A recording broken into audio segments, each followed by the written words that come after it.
This is Advent of Code 2020, day 16. The problem is called ticket translation. We've got a ticket for an upcoming train ride that is looking like gibberish to us. We don't understand any of the words that are written. They might as well be strings of question marks. We do, however, see a variety of numbers. And so we're thinking that by looking at the numbers on our own ticket and the ticket of other people that I guess we've obtained through security camera footage. By looking at all those numbers, we're going to figure out what we need to know about our ticket. And in this first part of the problem, we're going to take all of the numbers on nearby tickets. We're going to compare them to a series of rules that were given about what sorts of numbers are valid. And we're going to figure out which numbers match some sort of valid rule and which numbers, such as 4, 55, and 12, do not match any of our rules. And in that case, we'll take those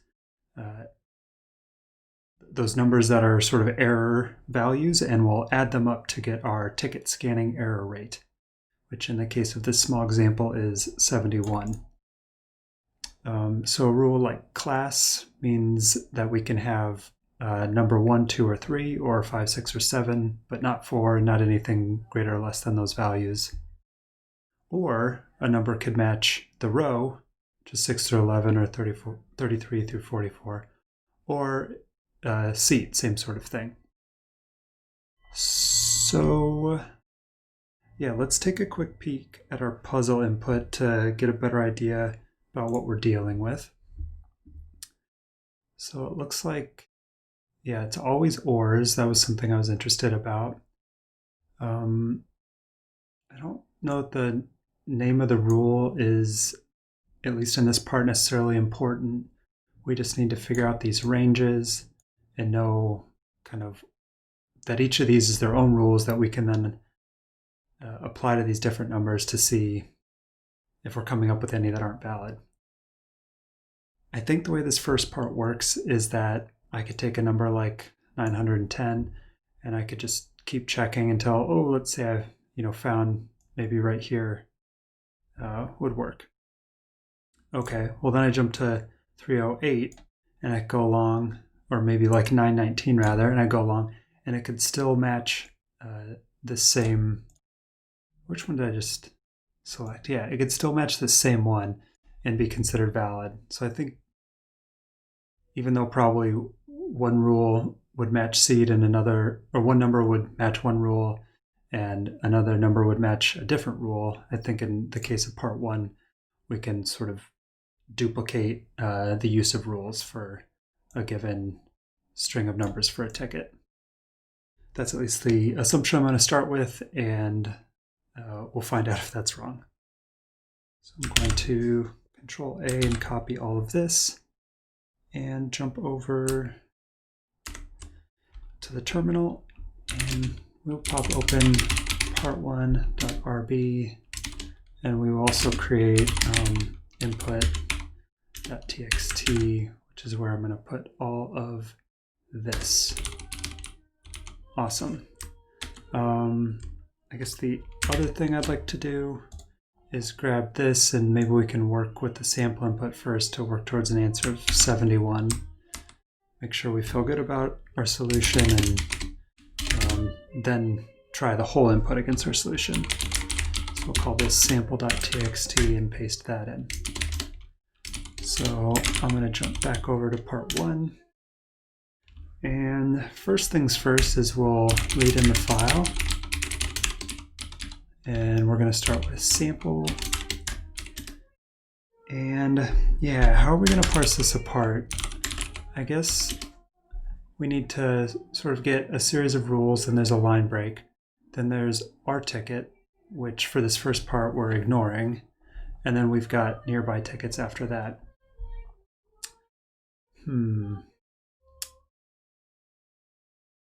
I guess I would like to start by splitting on these double new lines, perhaps.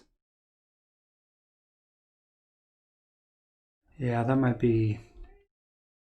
Yeah, we'll have to work with this a little bit, but yeah, let's start there. So I'll jump back here and say file.split. And can I just do that? I'm sort of curious. Input parts is what we'll call this. I'll give myself a line here, and then I'm going to open a pry statement so that I can get a look at this by running the solution. Okay, so what does input parts look like? Yeah, this is good. We get sort of our rules as the first part, we get our own ticket as the second part, and then we get nearby tickets as the third part. And so we could take input parts dot last, split on new line again, and then I guess we could take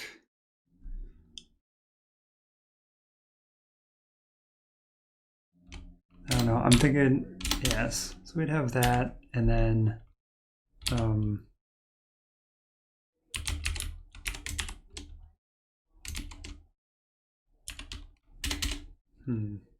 yeah, I think maybe in like Python you can do something kind of like this maybe, where it's like give me item at position 1, so forth, but can't do that as cleanly in Ruby that I know of. So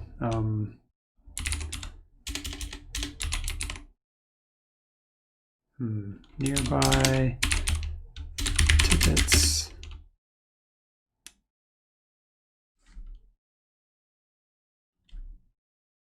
Yeah, we'll do that, and then we'll say, what is nearby tickets.pop? Is that a thing?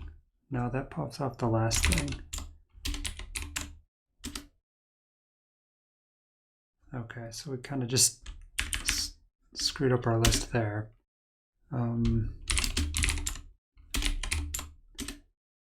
So let's see, nearby.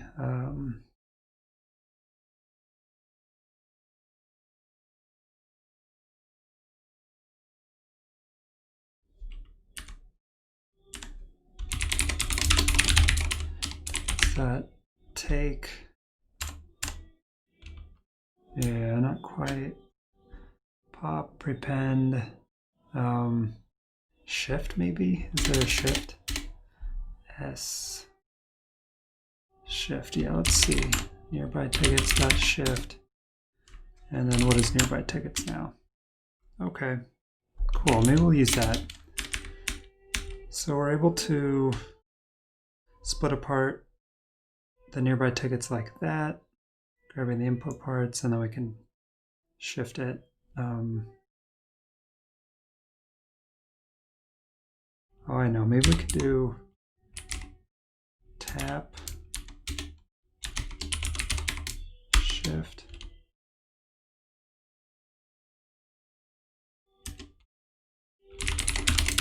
Yeah, there we go. Okay. So shift on its own would return that first item in the list, and then the list would be sort of modified. But if we tap shift, then we sort of mask that return value and instead return the object that it was called on. So we shift off that first item and then return the remaining array. Yeah, I like that. That's got a lot of sort of Rubyisms in it. So we'll go with that then to get the nearby tickets. And then actually let's pop back in here and figure out how we want to get the rules split apart. So rules, or input parts first, are our set of rules, and then if we split those on new line again, and I always reach for the string at first, but it's I think the regex is what we want here. Yeah, so that splits those up. And I don't know if we're going to want to do all this in pry, but it's just a matter of, I guess we can split these out as the identifiers. They're as good as anything else, and then we need to parse out the rule ranges from there. So Yeah, we'll map that out for each one of these. We'll split on, what are we getting? A line, and we'll say line dot split. And I like splitting on this colon space because then we get delineated between the name and then the rule. So we do that. Yeah, and so now we've got these tuples, and we could even take that a bit further than map tuple, and we'll say tuple. Well, we can just split it out, name and unparsed rule. And so we can from here return name and then unparsed rule dot, I guess, split on the or. So we split on the or, and then, yeah, let's leave that there for a moment. That's looking good. And what would we want to do if we had 1 through 3 like this? How do we, I guess, what do we even want that to be? Do we want it to be a range? Do we just want it to be sort of a struct that has a min and a max value?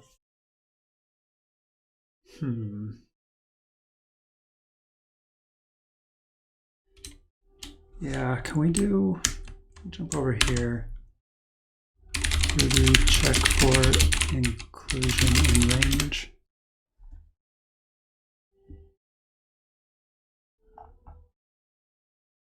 Yeah, so that could be nice if we do something like that. Some Rails stuff here, but I think just with Ruby we can check, like, is it included? So with that in mind, we could do 1-3 and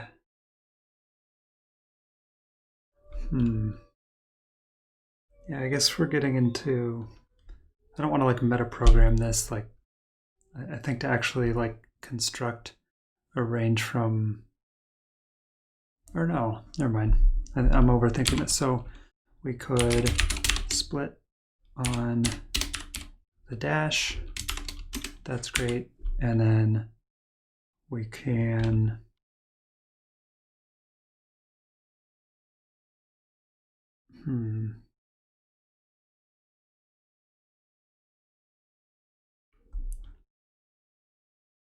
yeah, I could imagine this being like a nested array, and we could map over it. And what we would do if we were mapping over it is we'd take start end, and we'd return start end like that. And it didn't like something about that. Oh, end. That's a keyword.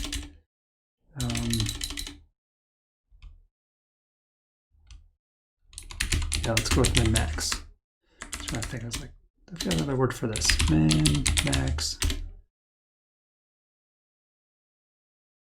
Okay. And include 2 is false.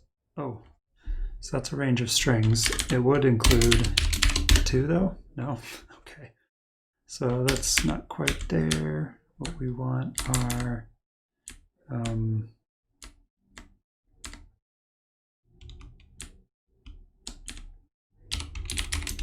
map over these, I guess. To I. Now we get that, and still false. It's, oh, okay. I'm running that on the array instead of the first item in the array, which is the range. I have an array of ranges with one range in it. Which actually makes me think, if I jumped back up to this version of it and I said first, that would be true. Yeah, I was a little surprised that the string range inclusion didn't work, but that's just because I wasn't grabbing out the first.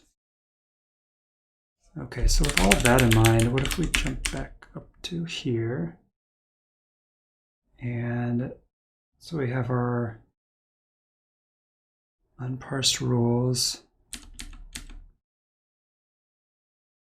And that's spitting out these things. So then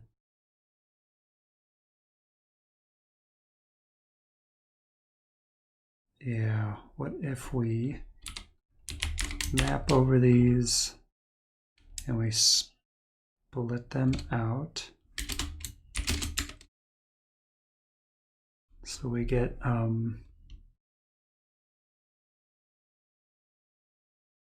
what are we getting? Just like ranges. And so a range, so we get a range and we split on the dash and we map it to I. And so with that then we're at this point where then we just want to map these into ranges, like into actual like Ruby ranges. So paste that, think, and then yeah, this closes the tuple and there we go. So a class can be 1 to 3 or 5 to 7. Seat, row. Oof, that's quite a chain of events, but it is producing what we want. That's great. I like that. I kind of thought about maybe pushing all of this stuff into some sort of ticket rule object, but it's kind of simple enough just as this raw data that maybe we don't need to do that. So I'm going to grab this as is. I'm going to hop out of here. And yeah, we will call these roles, I guess. Ooh. And let's get some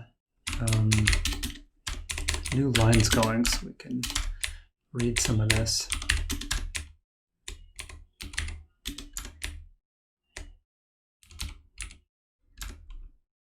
Oh, this one's tricky. Maybe this map should be a do.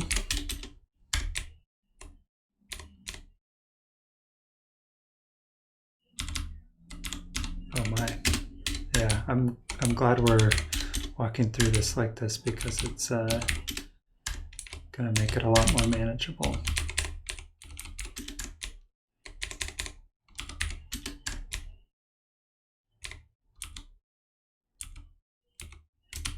Oh, whoops. Okay.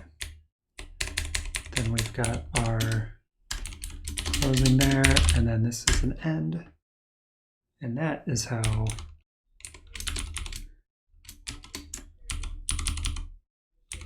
yeah. Let's give that some room, give that some room. Awesome. So we take input parts, grab the first, split it, we map, break it up into the name and the stuff that we parse then, and that's what we get as our set of roles. Got our nearby tickets. So now we just need to go through the tickets and figure out whether each of them is valid or not. So we split on the new line, we shift off. I guess for each of these tickets, yeah, we actually need to take nearby tickets a bit further. So I'm gonna hop back in here. Yeah, that's great, but now we need to map that over with a split and say tickets. I want to know about each item in the ticket. Cool. And then I would like those to be integers, so I can do integer comparison. So we'll map over to I. There we go. So nearby tickets map, all of that. And let's just tack that on here. And we'll break this up to a few new lines as well.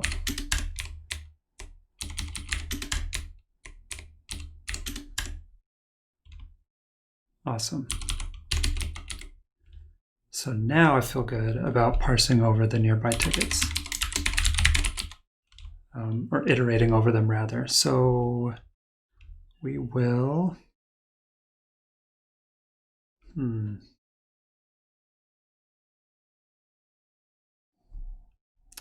yeah, I'm just thinking through whether we want to use like reduce or Ruby's like sum method, or some way of aggregating this total. We can also just use a variable outside of the scope of the iteration and kind of tack on values as we go there.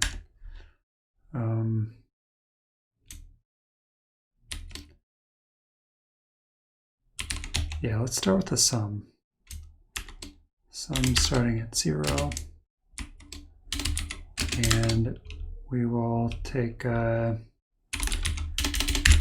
ticket numbers. And so for the ticket numbers, we will filter, and we want to find the ones that don't have a matching rule, or a rule that validates them. So we'll filter over them.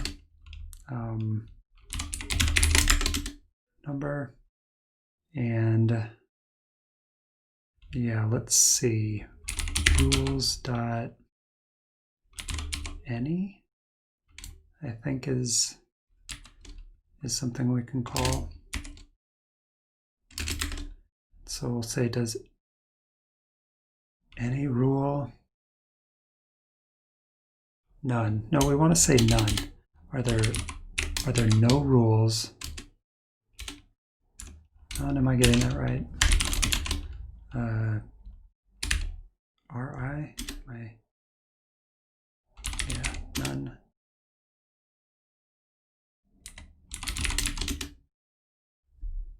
Yeah, let's see, enum none, we give an object, returns true or false. If there are, no records that, passes each element of the collection of the given block. The method returns true if the block never returns true for all elements. So that's what we want. We want to say, check each rule. Is there an inclusion in the rule? And if all of the rules come back as false, then we will return true, which will then have it included in our sum, which contributes to the answer. Cool. So break out of there, none. And maybe we'll do it like this. And so we'll say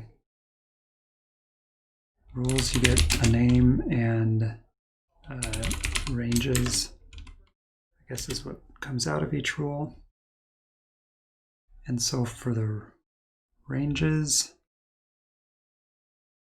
we sort of want to do the same thing with the ranges, like ranges.none, range dot include number. So if none of the ranges include the number, and for all rules none of the ranges include the number, then we include that number in the filter.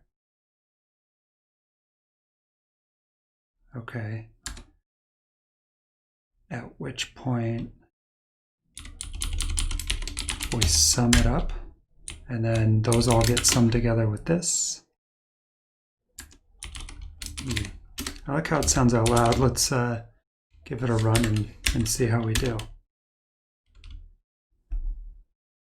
Print all of that out. Oh, I need to actually print out my answer. Okay.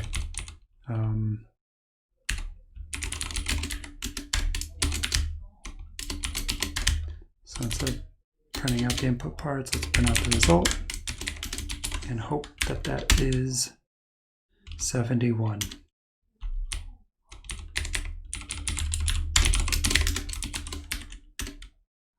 Okay, so that's returning 0. I'm a little curious about this. So invalid numbers gets that. Now we say invalid numbers that puts. That's started thinking about puts though, because I think I want to put that out just to see if that's giving us any progress. Yeah, so something's fishy here. Nearby tickets.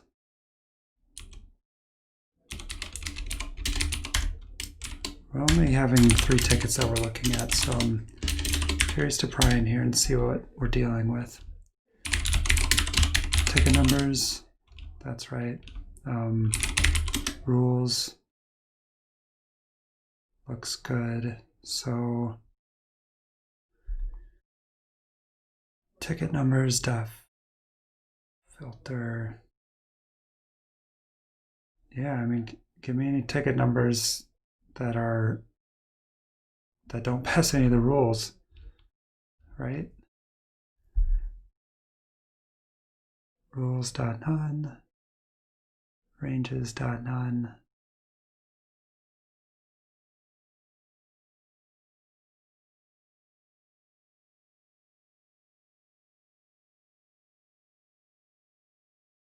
Oh, ranges. So we've kind of got like a double negative here. We're saying rules.none with ranges.none. So if there are no ranges that match the number, then we return true, which then causes rules.none to return false, which then means that I don't think we're ever adding any invalid numbers. So, well, I still want to expect 0, but I do think that logic is backwards. So let's get out of here and fix that. Ranges.any. Let's try that. And I'm more curious to pry on the other side of that running. So invalid numbers, none. I think that's right for the first pass through. Second pass 4, okay. Third pass 55, this is looking more like it. Fourth pass 12, exit, we print out 71. Okay, I think we fixed our issue. 71 is the answer. So then if we run this with input instead, can it handle the whole thing? Rather quickly even. 27870. Do we have an answer? Awesome. We got a gold star for today. That was part 1 of day 16. In the next video, we will look at part 2. Thank you for watching.